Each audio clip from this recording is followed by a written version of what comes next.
Guys, this is Shubhanjali Shukla and welcome to our channel tech studies. तो आज का हमारा टॉपिक है what is determinant and its properties. तो आइए जानते हैं कि डिटर्मिनेंट्स होता क्या है। तो डिटर्मिनेंट जो है वो हमारा एक ऐसा फंक्शन है जो कि मैट्रिक्स के फॉर्म में होता है और जो हमारा इनपुट रहेगा वो मैट्रिक्स के फॉर्म में रहेगा और जो हमारा आउटपुट आएगा वो रियल नंबर या कॉम्प्लेक्स नंबर में आता है। तो अब देखते हैं कि हम डिटर्मिनेंट को किस तरह से रिप्रेजेंट करते हैं। तो इसको मान लीजिए अगर हमारा कोई वन ऑर्डर में डिटर्मिनेंट हो, किसमें, वन ऑर्डर में, अगर हमें find the value of one order determinant है तो ये क्या हो जाएगा, A12 है। सॉरी, डिटर्मिनेंट्स को हम इस तरह रिप्रेजेंट करते हैं और मैट्रिक्स को हम इस सिंबल से रिप्रेजेंट करते हैं। ओके, तो ये क्या हो जाएगा हमारा A12, मतलब जैसे कि 10 है इक्वल टू 10। देन इसके बाद हमारा मान लीजिए दो ऑर्डर का डिटर्मिनेंट है, तो दो ऑर्डर के डिटर्मिनेंट में क्या हो जाएगा हमारा A11, A12, A21, A22 है। तो इसको हम कैसे सॉल्व करेंगे, A11 multiply by A22 minus, मतलब ये, देन माइनस का सिंबल, देन ये, and then A21 minus A12। तो इस तरह से हम दो ऑर्डर के डिटर्मिनेंट को सॉल्व करते हैं।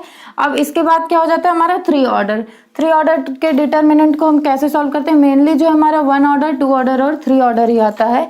तो थ्री ऑर्डर में क्या हो जाता है हमारा, मान लीजिए A11, A12, A13,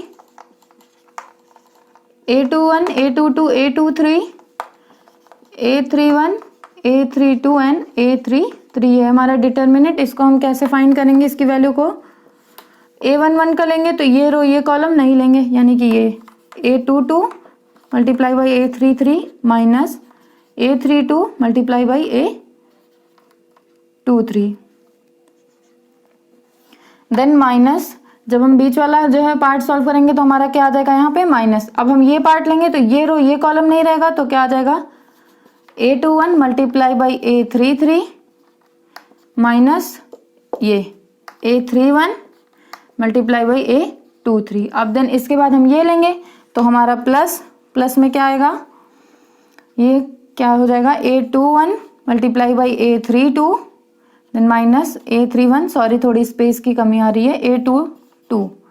तो इस तरह से जो है हमारा थ्री ऑर्डर्स के डिटर्मिनेंट की वैल्यू को हम फाइंड कर लेते हैं।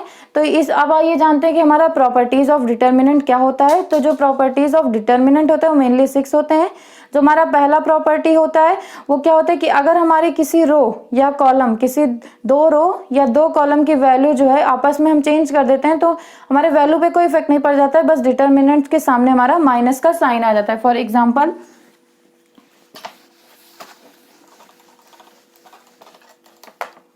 अगर हमारा है 1 2 3 4 5 6 7 8 9, तो अगर हम इस कॉलम को और इस कॉलम को एक दूसरे से एक्सचेंज करते हैं तो क्या हो जाएगा हमारा 4 5 6 1 2 3 7 8 9 और सामने क्या आ जाता है माइनस। बस यही एक डिफरेंस आता है कि हमारा सामने माइनस आ जाता है। देन इसके बाद हमारी सेकंड प्रॉपर्टी आती है। सेकंड प्रॉपर्टी में हमारा क्या होता है कि अगर हम किसी एक डिटर्मिनेंट को लेते हैं इसको, और इस डिटर्मिनेंट के किसी भी रो को या किसी कॉलम के सभी एलिमेंट को हम किसी कांस्टेंट वैल्यू से मल्टीप्लाई करते हैं तो जो वैल्यू होगी वो हमारे डिटर्मिनेंट के सामने आ जाएगी। मतलब कि मान लीजिए इन सब में हमने इस कॉलम पर 2 से मल्टीप्लाई किया है तो 2 हमारा बाहर आ जाएगा, ये हो जाएगा 1 2 3 4 5 6 एंड 7 8 9 और इस पे कोई इफेक्ट नहीं पड़ेगा। जब हम इसको सॉल्व करेंगे तो ये 2 इसी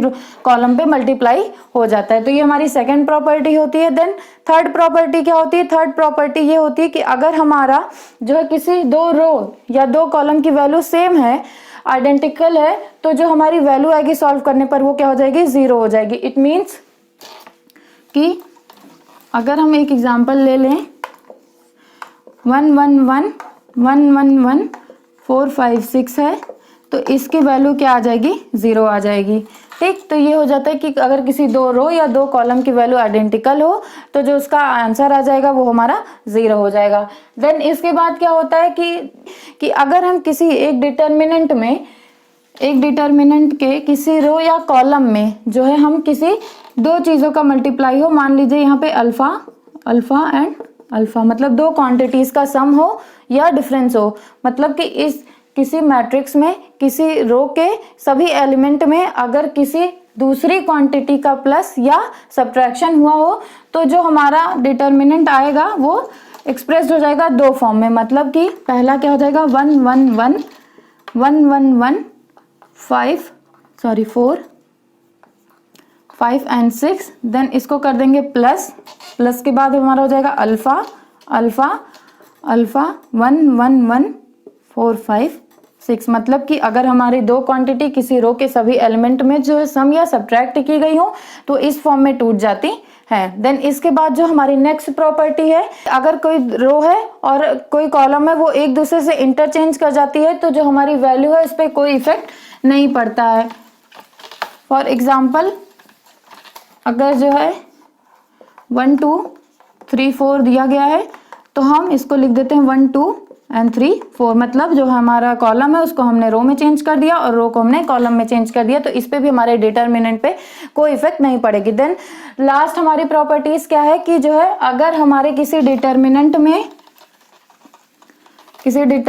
किसी कांस्टेंट वैल्यू से किसी डिटर्मिनेंट के किसी रो या कॉलम के सभी एलिमेंट में किसी कांस्टेंट या स्केलर वैल्यू से मल्टीप्लाई करके तथा कि उसी डिटर्मिनेंट के किसी रो या कॉलम की वैल्यू को ऐड कर देते हैं तो हमारा जो डिटर्मिनेंट होता है उस पर कोई इफेक्ट नहीं मिलता है। फॉर एग्जाम्पल अगर हम कोई एक डिटर्मिनेंट ले लेते हैं A B C A1 B1 C1 A2 B2 C2, तो अगर हम इसको लिख देते हैं A B C A1 B1 C1 और इसको हम लिख देते हैं A2 प्लस मल्टीप्लाई बाई